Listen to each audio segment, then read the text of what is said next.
Welcome to the Surviving to Thriving podcast, where we're dedicated to helping you break free from chronic inflammation and get your life back.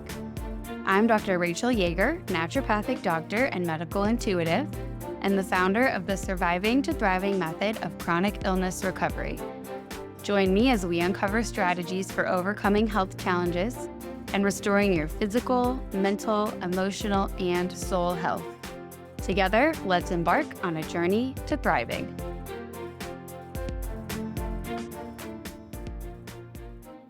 Welcome. We're going to talk about Crohn's disease today. It's definitely getting more common. So if you have Crohn's or if you know someone who has Crohn's, this is going to be a guide for a holistic healing path forward, because although we say that we can never fully cure an autoimmune condition, plenty of people go into permanent remission from their Crohn's all the time.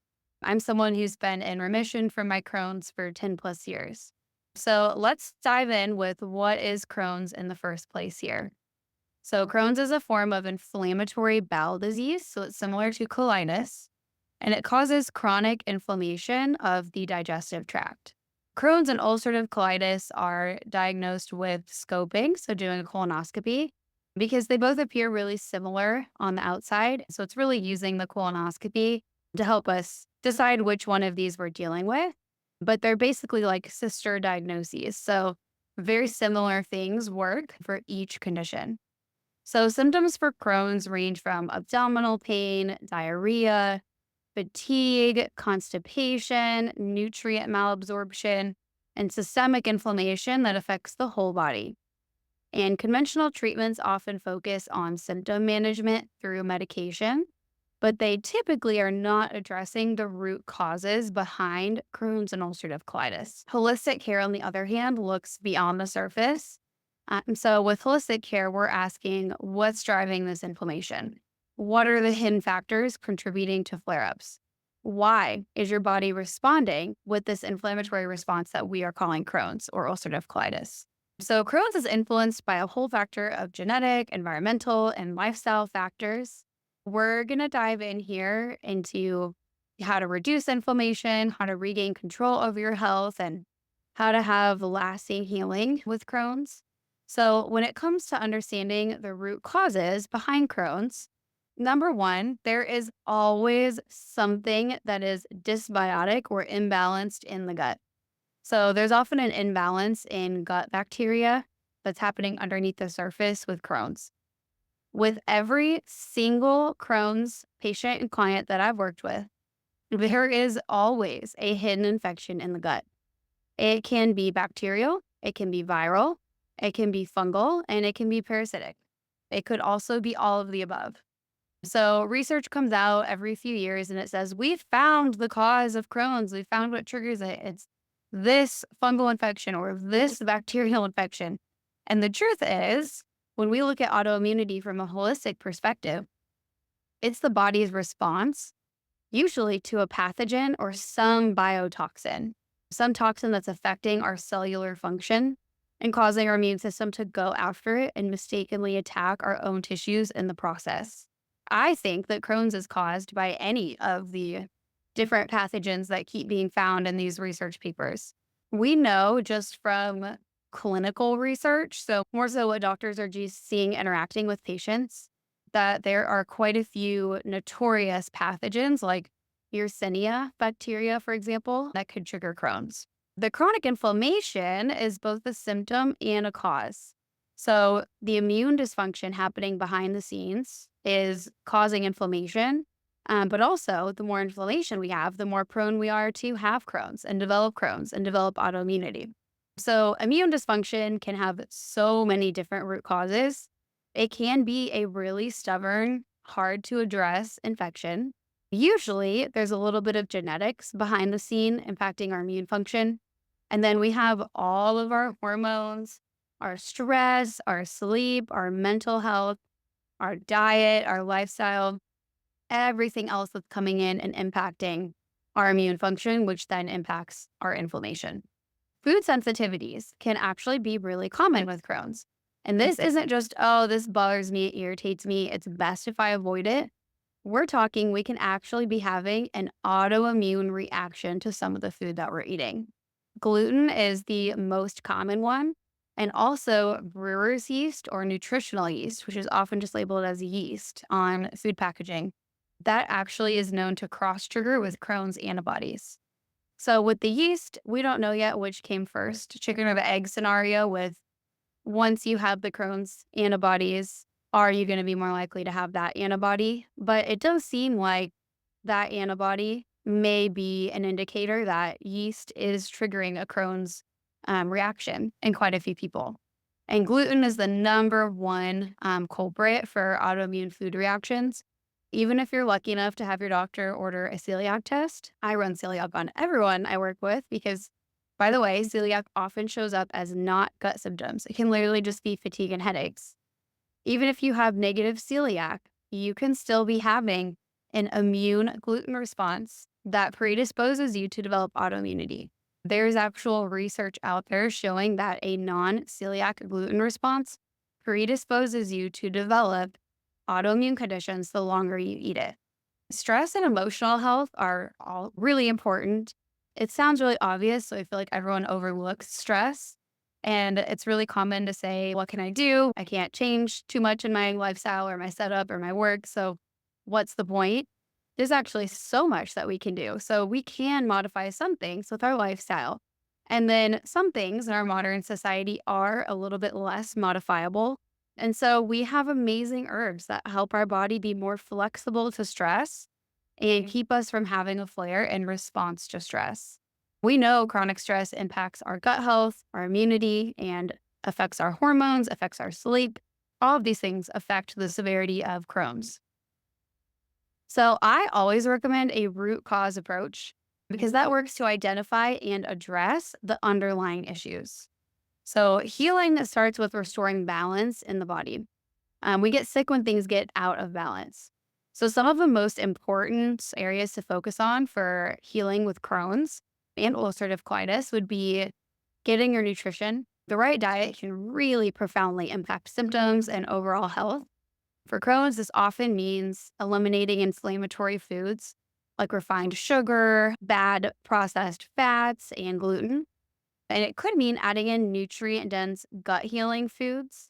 For some people, that's eating steamed vegetable. For some people, that's eating salmon. The trick with Crohn's and colitis is fiber. So think broccoli, think all these fibrous foods that we usually consider to be healthy can actually trigger a flare. And fiber feeds the overgrown bad bacteria or whatever infections are in our gut. So in someone who doesn't have Crohn's or UC, fiber can be great and maintain your gut health. And someone who has Crohn's and UC, fiber can actually harm your gut health. So we have to be really individualistic. And that's why it's so important to have a personalized plan because the same thing isn't going to work for everyone. So we can explore elimination diets or actually use lab testing to check for the non-celiac gluten autoimmune reaction or the yeast reaction. And we can help uncover individual food triggers by doing an IgG food sensitivity test, which, by the way, quality varies significantly on those tests. So there's only a handful of food sensitivity tests I actually recommend. For gut health restoration, we need to think about our gut lining and our microbiome. These play huge roles in Crohn's and ulcerative colitis. So holistic care is always going to prioritize healing whatever is going on underneath the surface. So in this case, we're talking about healing the gut lining. There's often a quote leaky gut when it comes to Crohn's. This means that our cells that line our gut wall are not sitting nice and tight together where bacteria and other things can't get in. Instead, they're leaky, they're gapped. And when we eat inflammatory foods, some of the protein from the gluten might actually slit through the cell walls into the bloodstream. And then we're going to have a big immune reaction to it because it's in our bloodstream where food is not supposed to be. And it got there because our gut is leaky. The technical term for a leaky gut is a hyperpermeable gut. So we can use nutrients like L-glutamine, zinc, and aloe to help repair a leaky gut. All these things have to be done strategically. The wrong form of zinc can cause nausea. L-glutamine can actually cause anxiety in some people. And if you use the wrong form of the aloe plant, then you actually give yourself a laxative, which has an effect that most people with Crohn's don't want. So doing things strategically using the proper herbs can be really helpful. And then balancing the microbiome. So I actually use a lot of caution with probiotics and prebiotics in people with Crohn's and ulcerative colitis. A lot of this comes from my own experience having Crohn's. For a lot of people, the probiotics are going to trigger an inflammatory response.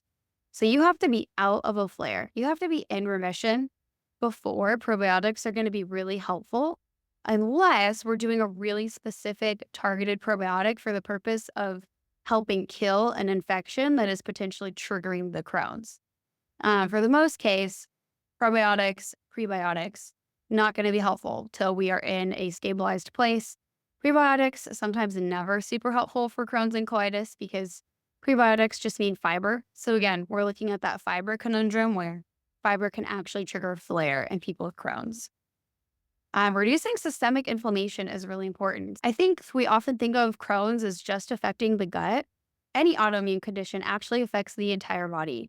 You're going to have brain fog, body pain, you're going to have fatigue, you might have trouble sleeping, your mood's going to be affected, your hormones might go out of balance. If you have a cycle, your cycle might change. Our whole body is affected by the systemic inflammation. So sometimes we can use herbal supports or other targeted supports to help reduce inflammation. We can lower inflammation with diet and lifestyle. We can look at what else is going on under the surface that peripherally could be driving up inflammation. For example, if you're living in a moldy place, or if you're having a really stressful work schedule, or if you're deficient in a certain nutrient, all of those things can actually increase inflammation levels. So we know inflammation is already going to be something that we need to manage when we have an autoimmune condition. So we want to keep everything else peripheral to that also under control and keep our overall inflammation coming from any source as low as possible.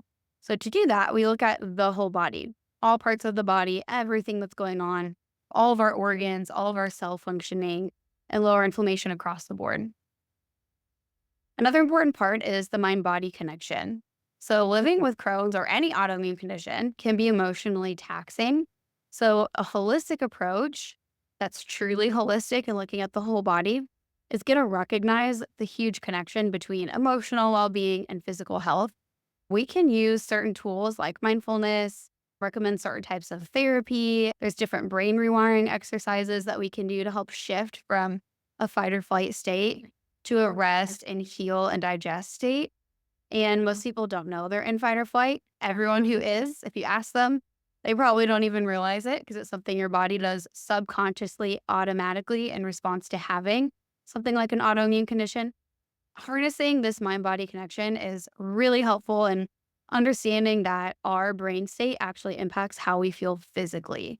So if we understand that then we can use our brain as a tool, as a healing ally to help us in our overall healing process. So a lot of patients who take a holistic approach, they find not only symptom relief, but also just a renewed sense of overall vitality. Because again, if we are working on anything that's going to improve Crohn's or an autoimmune condition, then we're also going to be improving the whole body health. So it's hard to not feel better trying to improve Crohn's because you're probably going to be sleeping better and having less brain fog. And you might actually have energy now to think about meal prepping and think about exercising. So it really has a whole domino effect on the body. I like to blend naturopathic medicine, personalized nutrition, and cutting edge testing so we can figure out what personally are your barriers to optimal health, whether it's reducing medication dependence, improving digestion, stopping pain and other life affecting symptoms, getting into remission. The potential for transformation when we use a whole body approach that actually looks at the root cause, it's huge. And that's how I got my Crohn's under control and in remission, was using a whole body approach. So it's something I'm really passionate about because it worked for me. So I really like to guide other people through it. And at this point, I've guided so many people through this. It's something we know is really possible and achievable for pretty much anyone. So thank you for joining in for today. If you or someone that you love is navigating Crohn's or ulcerative colitis or any autoimmune condition and feels like you could use some support, just know that there's hope and healing. beyond traditional treatments and what's probably already been looked at.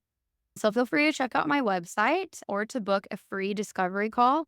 I always love to chat with you, get to know you, learn a little bit more about what's going on. Until then, be well and have a great day. Thank you for tuning in to today's episode of the Surviving to Thriving podcast. I hope you found inspiration and valuable insights to support your journey towards better health and happiness. Remember, each health journey is unique. This podcast is not medical advice, and it's essential to consult with your healthcare provider before making any changes. If you'd like to schedule a complimentary consultation with me, I would love to talk with you. Please go to drrachelyager.com/schedule.